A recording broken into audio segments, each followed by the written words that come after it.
Forgive yourself for the mistakes you have made till date from childhood. Forgive yourself for the lies you told, for the wrongs you did, for the ways you hurt people, for the negative things you said about other people, for the gossips you did, for the times when you didn't give time to people, for the times when you said harsh things to people, for the times when you were not there for people when they needed you, for the times when you didn't stand up for yourself, you didn't stand up for others, where you should have spoken, you didn't speak, where you should have kept quiet, you made a big issue out of it. We do that all so much, right?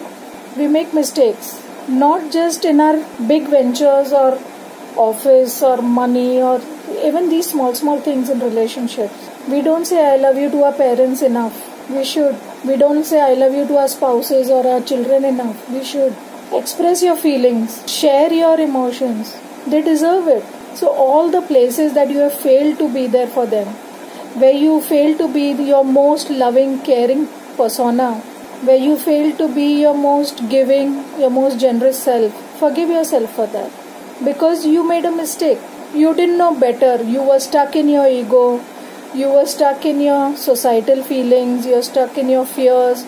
You were stuck in your selfishness or your pride or your anger, your grief, your old pain that blocked you from opening your heart.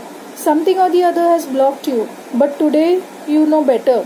So you deserve forgiveness. Forgive yourself first. When you will be able to forgive yourself that it's okay, keep your hand on your heart and say it's okay. Take your name and say it's okay. Look in the mirror and say it's okay. You didn't know any better.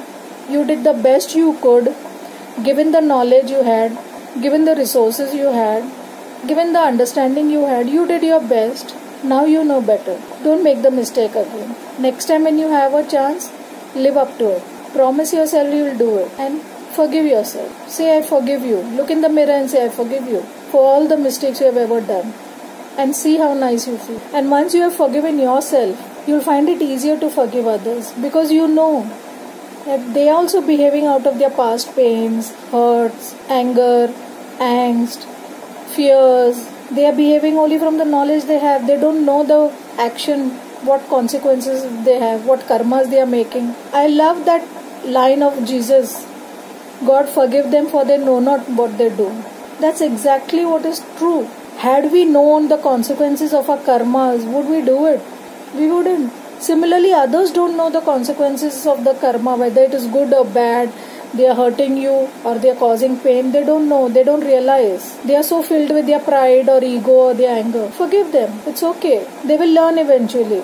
Why should you hold on to that anger? Buddha says that holding on to that anger is like holding a coal with the intention of burning someone else. But first it will burn your hand, right? If you take a burning coal in your hand, it will burn your hand first. So don't hold on to that anger and angst and all.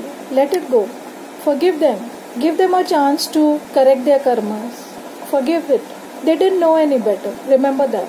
They are like that 2-year-old child who doesn't understand the consequences of what she's saying, who doesn't know the meaning of what she's saying. She just keeps blabbering. Understand, they are at that level. They don't understand it. They don't understand the consequences. So forgive them. You will feel better once you forgive them. You will feel lighter once you forgive.